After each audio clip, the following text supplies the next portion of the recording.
On arrival ভিসাটা যেন easy হয় এটার উদ্বোধন করা হলো। কাগজপত্র সব ঠিক পেলে বলে দিবে, ওই একটা কোডও দিয়ে দিবে। বাংলাদেশে আসার পর এই কোডটা দেখানোর পরে শুধু সে ওই তার এই ডলারে পেমেন্টটা করে সাথে সাথে ভিসাটা পেয়ে। এই জন্য হয়তো ওই সময় 5-10 মিনিটের ভিতরে হয়ে যাবে।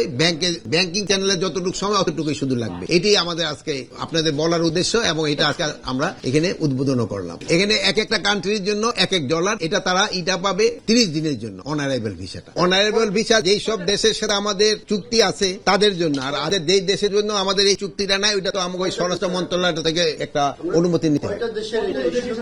আমার এই সংখ্যাটা আপনাকে এই মুহূর্তে আমি বলতে পারবো না।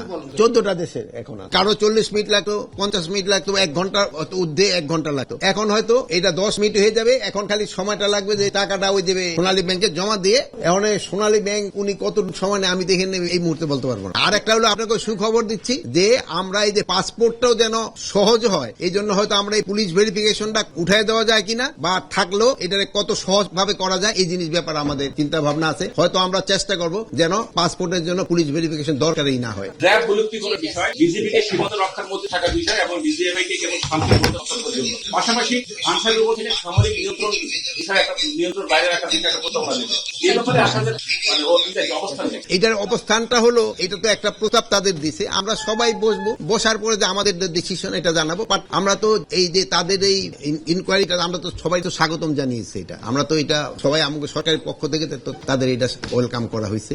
তারা একটা ভালো কাজ করছে। তারপরে আমরা বসে আমরা একটা ডিসিশন